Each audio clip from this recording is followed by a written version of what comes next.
So today we're going to be bottling this white wine. I started this wine on the 20th of November of 21, and the recipe I used was I put in 5 gallons of 100% grape juice, just store-bought grape juice, and I added in 8 cups of sugar, and I topped off. I topped it off with up to 6 gallons. I used a large, big mouth bubbler, which holds about 6.5 gallons. But we had a total of about 6 gallons, a little over 6 gallons. What we started with. I added 3 teaspoons of pectic enzyme. I put in 6 teaspoons of yeast nutrient, and we had a starting gravity of 1.080. The pH on it was really good, 3.31. And I let it sit overnight, and then we pitched the yeast on the 21st. About 6 o'clock in the morning, I pitched the yeast. I used Lalvin EC 1118, which is really good yeast. I really like using that yeast. Fermentation kicked off very good on the 26th of November, so in 5 days. We were at 1022, and I transferred it into a new carboy on the 11th, or 11:30 actually is when I transferred it into a carboy, and our specific gravity at that point was 1.000. So it had eaten up all the sugars, and we have a final ABV of 10.5, and I racked it onto 1/3 of a cup of medium French oak chips, and I left it on that for only about 10 days. And tasted every day for the first few days till and just kept tasting it, doing small taste tests until I had it to the flavor that I wanted it, and that went till the 9th of December. I racked it off the oak chips into a new carboy, and I let it sit there until the 23rd of January. On the 23rd of January, I re-racked it into a new carboy, and I degassed it at this point. It was pretty gassy, and I topped it off with just with a regular Chardonnay. Couple bottles that I had here, I had to use about 1.5 bottles of that Chardonnay to top it off. And as you can see, this thing is cleared out very nice. The taste on it's amazing. It tastes really good. It tastes like a Pinot Grigio. If you ever had Chloe Pinot Grigio, that's what this tastes like. So we're gonna rack this into our 5-gallon. I've got a 5-gallon bottling bucket, and I'm gonna do that. I'm gonna get my bottles ready to go, and then I will, once I get that done, I'll show you the next part.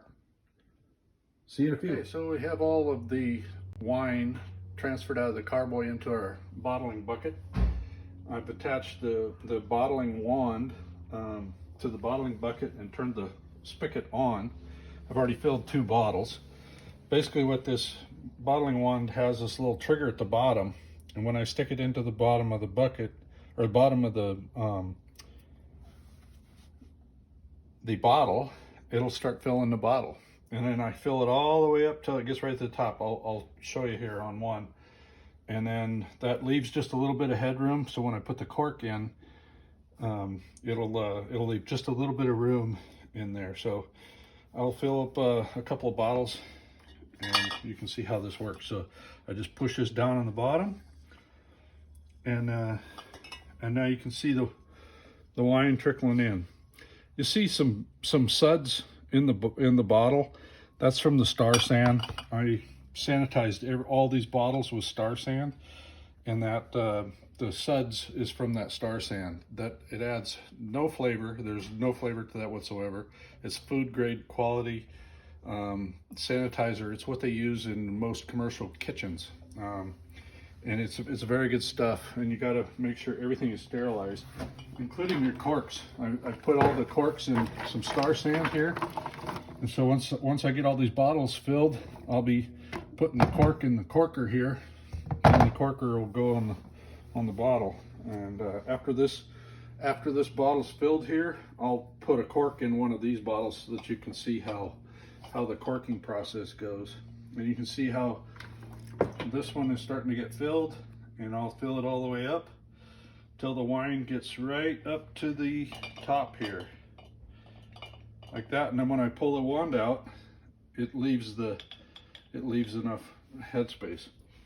So now I'll take this bottle, you put your cork in here like this, you set your corker right on this bottle, and you just push it in like that, and there's a wine bottle corked and ready to go.